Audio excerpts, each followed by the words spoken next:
A small disclaimer before we really begin. I've had a lot of experience with hot glue and don't really have any issues with the heat on my fingers, but you will burn yourself if you are doing this for the first time. Please don't copy me and use pieces of paper, gloves, or like a skewer to put things together that you see me putting my bare hands on. Please don't hurt yourself. I warned you. Thanks. Hello everyone! This week we finally start sculpture, all the way in week 3. Unfortunately, the clay still needs another week to cure and dry, so I get to show you guys this week one of my favorite sculpting techniques. I use a ton of recycled material in my works, and toilet paper tubes are definitely no exception. Cardboard in general is a really amazing resource, especially in the US. A lot of packaging is done in cardboard, so I really look for the different things around me that I can use to build the structure of something else, and toilet paper tubes is really great in that it already has this uniform curve to it that makes sculpting and building things with a muscle structure or rounded edge much easier. Out of one toilet paper tube, you can usually get about 5 good loops. You can measure and make more, but the dragon I'm making today isn't totally uniform, and some more natural shaping to things helps the form be more believable. So, down to really making a more natural shape of things, uniformity isn't necessarily the number one thing. If you're making a more controlled orb, then I would definitely measure and mark up whatever you need to do to be able to make those uniform lines. I don't usually make things like that. I usually go for a more natural thing, whether it be a fantasy creature of like dragons, or if I'm building an actual like head of a person or another animal.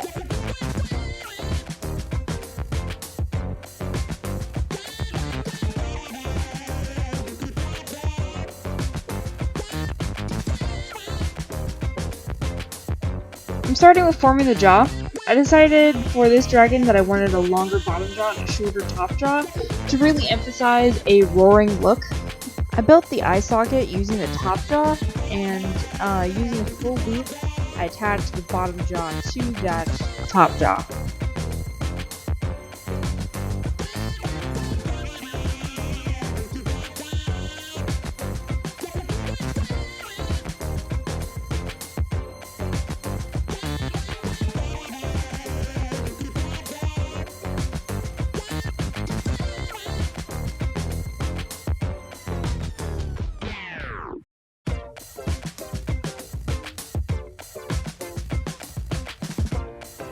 The eye socket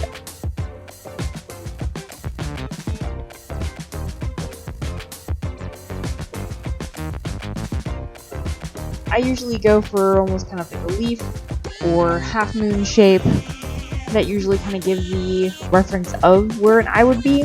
Typically for making the eye itself, using just a tightly rolled up section of the tube really makes that look that you're looking for. Glue one of the sides down to create a full spiraled circle and glue it into the socket area. I leave the eye socket area open, as I found that especially if you're going to be hanging this head, then the light going through the openings really has a better look to it and really makes the eyes have almost like this alive look to them. I found that worked a lot better than trying to actually go in and build an eye and have it rounded out and everything.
Horns can be done in a variety of ways, really depending on where and how you want them to look.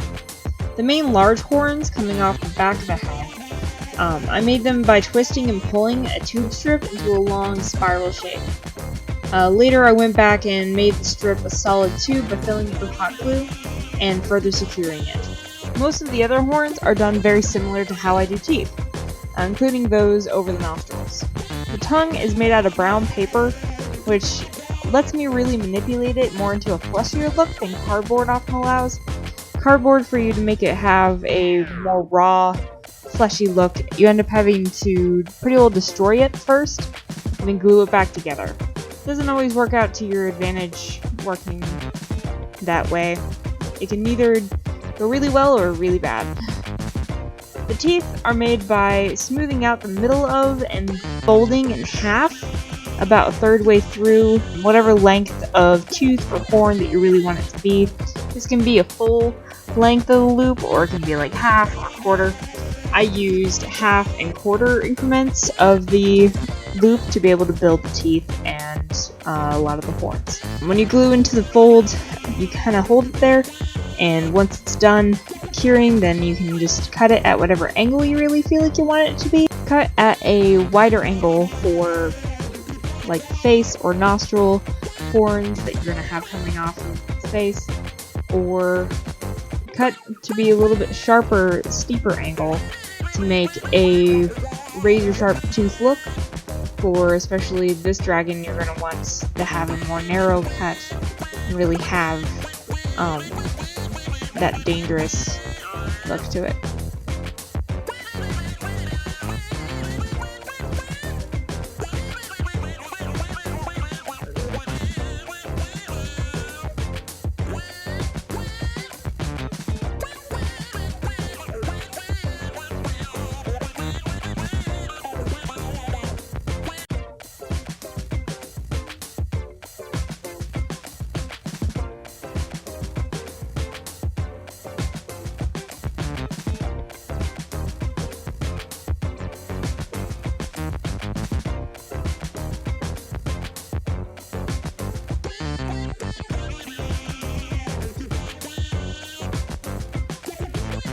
So there you have it, dragon built from toilet paper tubes.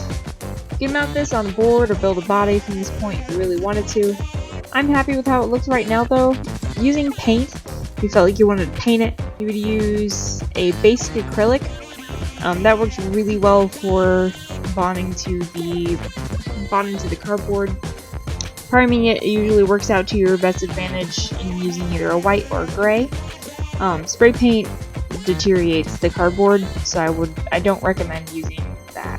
Cleaning up any hot glue that's excess that's kind of taken away from the piece is also very recommended before you start painting, as all that hot glue will show up when you try to start painting it.